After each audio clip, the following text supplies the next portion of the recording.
Assalamualaikum warahmatullahi wabarakatuh. Salam guru penggerak, tergerak, bergerak, menggerakkan. Apa kabar Bapak Ibu guru hebat? Video kali ini adalah koneksi antar materi modul 1.4 Budaya Positif. Saya Evi Dia Susanti, calon guru penggerak Angkatan 9 Kabupaten Tulung Agung.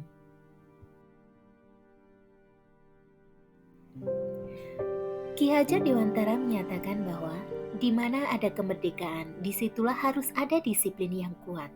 Sesungguh pun disiplin itu bersifat self-disiplin, yaitu diri kita sendiri yang mewajibkan kita dengan sekeras-kerasnya.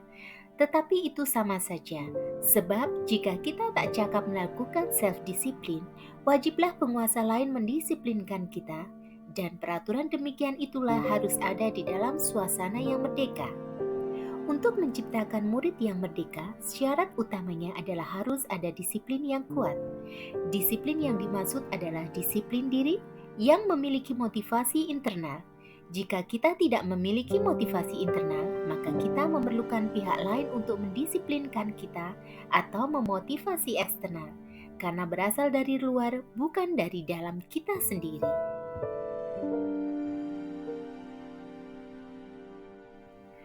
Peran saya dalam menciptakan budaya positif di sekolah adalah mengarahkan dan membimbing murid dalam menciptakan disiplin positif, sehingga murid memiliki disiplin diri yang dapat membuat mereka bisa berperilaku dengan mengacu pada nilai-nilai kebajikan universal dan memiliki motivasi intrinsik bukan eksentrik. Dalam pelaksanaannya, saya menempatkan diri sebagai role model atau teladan. Saya juga mengubah kerangka acuan berpikir bagaimana saya melihat dunia, bagaimana saya berpikir tentang murid saya, serta mengubah paradigma dan skema pemahaman saya. Dalam menciptakan budaya positif tersebut, saya menerapkan konsep-konsep inti dari disiplin positif, motivasi perilaku manusia yaitu hukuman dan penghargaan, posisi kontrol, keyakinan sekolah atau kelas, serta tahapan dalam segitiga restitusi.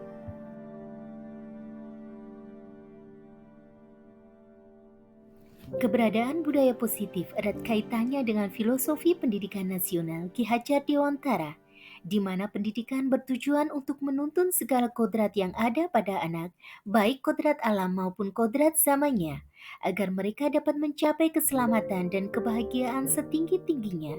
Budaya positif di sini tercermin dalam profil pelajar Pancasila. Untuk dapat mewujudkan itu semua, guru harus mampu menerapkan nilai dan perannya sebagai seorang pendidik.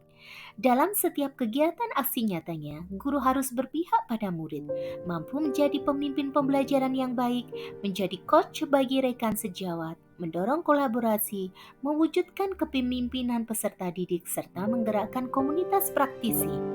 Apabila guru mampu menerapkan budaya positif, nilai dan perannya, maka visi sekolah dapat terejawantahkan bagi kemajuan murid dan sekolah. Dalam proses mengejawantahkan visi tersebut, diperlukan proses pembiasaan budaya positif di sekolah yang diawali dengan menganalisis kebutuhan peserta didik, menyusun dan menyepakati keyakinan sekolah atau kelas, menggunakan posisi kontrol dan segitiga restitusi untuk memberikan solusi pada penyimpangan laku murid, serta memunculkan motivasi intrinsik sehingga membentuk disiplin positif bagi diri peserta didik.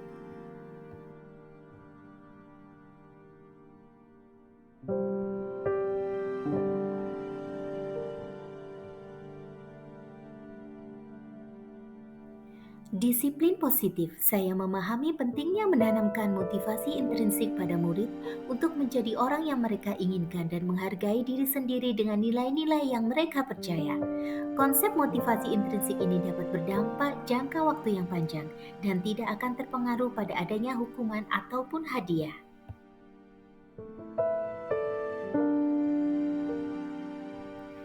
Teori kontrol. Pemahaman saya terkait teori kontrol, khususnya restitusi adalah bagaimana guru berkolaborasi dengan murid dengan membimbing mereka untuk mencari solusi dari permasalahan yang dihadapi, membantu berpikir murid tentang orang seperti apa yang mereka inginkan, serta bagaimana mereka harus memperlakukan orang lain sehingga mendorong rasa tanggung jawab pada mereka.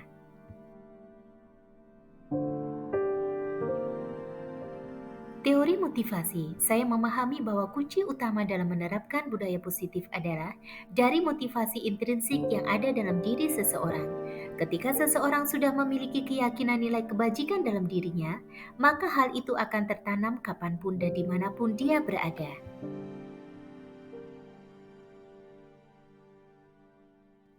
Hukuman dan penghargaan.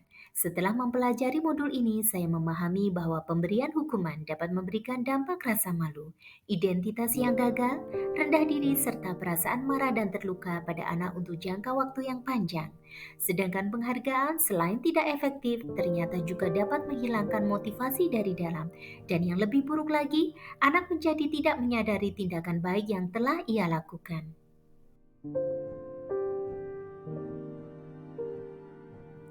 Posisi kontrol guru. Pemahaman tentang posisi kontrol guru sangat penting.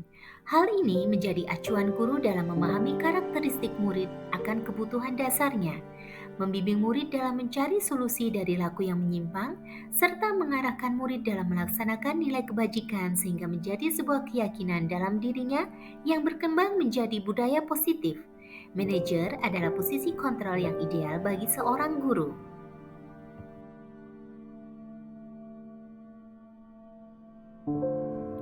Kebutuhan dasar manusia.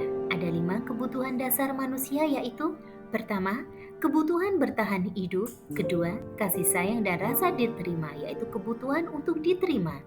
Ketiga adalah penguasaan atau kebutuhan pengakuan atas kemampuan. Keempat, kebebasan, kebutuhan akan pilihan. Serta yang terakhir adalah kesenangan, kebutuhan untuk merasa senang. Keyakinan sekolah atau kelas. Keyakinan kelas terbentuk dari peraturan dan kesepakatan kelas atau sekolah yang kemudian diyakini sebagai keyakinan kelas atau sekolah. Pembentukan keyakinan sekolah atau keyakinan kelas adalah: pertama, keyakinan kelas bersifat abstrak. Kedua, berupa pernyataan-pernyataan universal. Tiga, dibuat dalam bentuk positif. Keempat, tidak terlalu banyak, mudah diingat dan dipahami oleh semua warga kelas. Selanjutnya adalah dapat diterapkan di lingkungan sekolah atau kelas, serta semua warga kelas ikut berkontribusi dalam pembuatan keyakinan kelas lewat kegiatan curah pendapat. Dan yang terakhir adalah bersedia meninjau keyakinan kelas dari waktu ke waktu.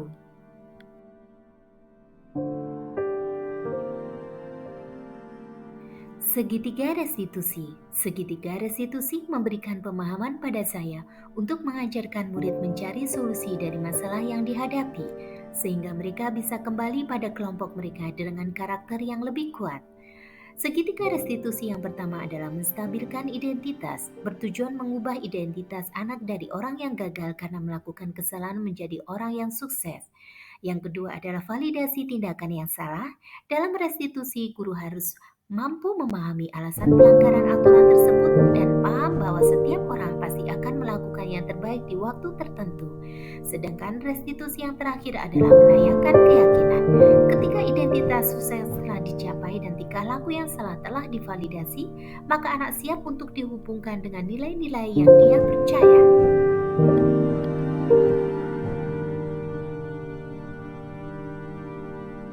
Hal yang menarik dan di luar dugaan bagi saya adalah ternyata penghargaan dapat menghilangkan motivasi dari dalam, dan yang lebih buruk lagi, anak menjadi tidak menyadari tindakan baik yang telah dia lakukan. Sedangkan selama ini saya selalu memberikan reward atau penghargaan pada proses pembelajaran saya dengan harapan untuk menumbuhkan motivasi dan kreativitas anak. Dari sinilah timbul pertanyaan dalam diri saya. Bagaimana saya harus membangkitkan motivasi intrinsik anak tanpa adanya penghargaan? Bagaimana saya dapat menegakkan disiplin positif tanpa adanya hukuman?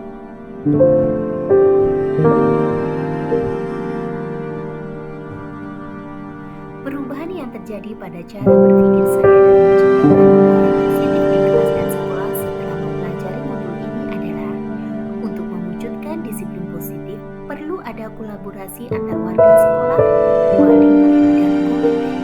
Penanaman nilai-nilai kebajikan tersebut tidak akan optimal jika hanya dilakukan di kelas atau sekolah saja. Nilai kebajikan seharusnya menjadi suatu keyakinan dalam diri anak, sehingga pada akhirnya menjadi budaya positif dalam dirinya, tidak hanya di kelas atau sekolah saja, namun juga di lingkungan dimanapun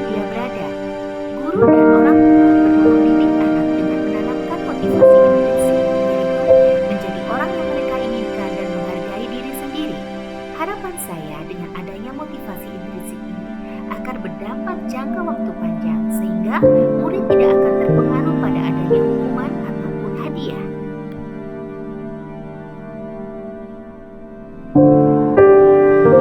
Pengalaman saya menerapkan konsep-konsep inti budaya positif di kelas dan sekolah adalah beberapa pengalaman saya dalam menerapkan konsep inti budaya positif di kelas adalah membimbing anak yang sering terlambat dan mengarahkan anak yang sering bertengkar dengan temannya.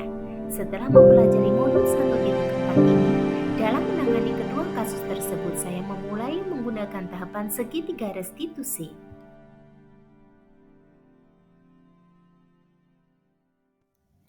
Bagaimana perasaan Anda ketika mengalami hal-hal tersebut? Perasaan saya antusias sekali melihat perubahan positif yang ditunjukkan oleh anak, baik dalam sikap maupun motivasi. Saya semakin termotivasi untuk berkolaborasi dengan rekan sejawat dalam menerapkan budaya positif ini di sekolah.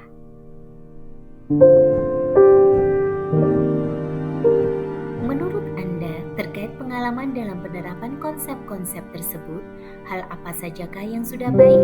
Adakah yang perlu diperbaiki? Hal yang sudah baik menurut saya adalah munculnya motivasi intrinsik dari pembiasaan baik dan keyakinan kelas atau sekolah yang dimiliki oleh murid. Sedangkan hal yang perlu diperbaiki adalah melaksanakan budaya positif secara konsisten dan berkesinambungan bagi seluruh warga sekolah.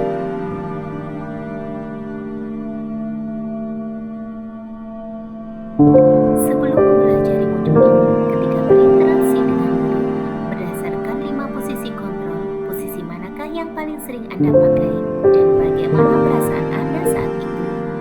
Setelah mempelajari modul ini, posisi apa yang Anda pakai dan bagaimana perasaan Anda sekarang? Apa perbedaannya? Sebelum mempelajari modul ini, saya cenderung menggunakan posisi kontrol penghukum dan pembuat rasa bersalah. Saya merasa kecewa menghadapi pelanggaran yang dilakukan berulang oleh murid saya. Setelah mempelajari modul 1.4 ini, saya cenderung menggunakan posisi kontrol manajer dengan penerapan segitiga restitusi, dengan harapan dapat menumbuhkan motivasi intrinsik pada anak agar mereka dapat menerapkan keyakinan dan nilai kebajikan yang telah mereka yakini. Perasaan saya pun menjadi tenang, tidak dihantui rasa bersalah karena menghukum anak. Perbedaan setelah saya menerapkan posisi kontrol manajerial dan segitiga restitusi, murid menjadi tumbuh kesadaran akan keyakinannya pada nilai kebajikan dan budaya positif. Hal tersebut ditunjukkan dari perubahan laku murid menuju ke arah yang lebih positif.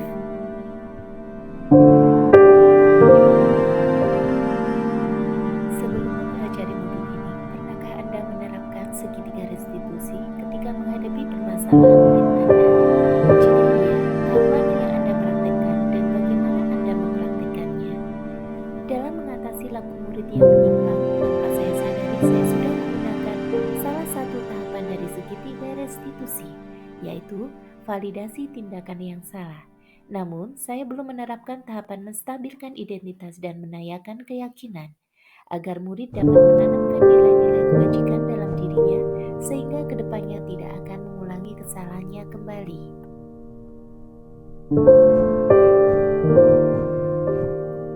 Selain konsep-konsep yang disampaikan dalam modul ini, adakah hal-hal lain yang menurut Anda penting untuk dipelajari dalam proses menciptakan budaya positif, baik di lingkungan kelas maupun sekolah?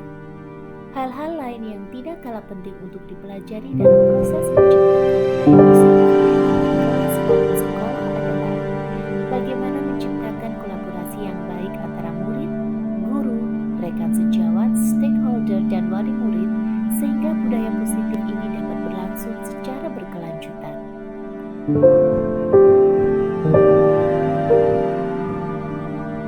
Bapak Ibu guru hebat, demikianlah koneksi antar materi modul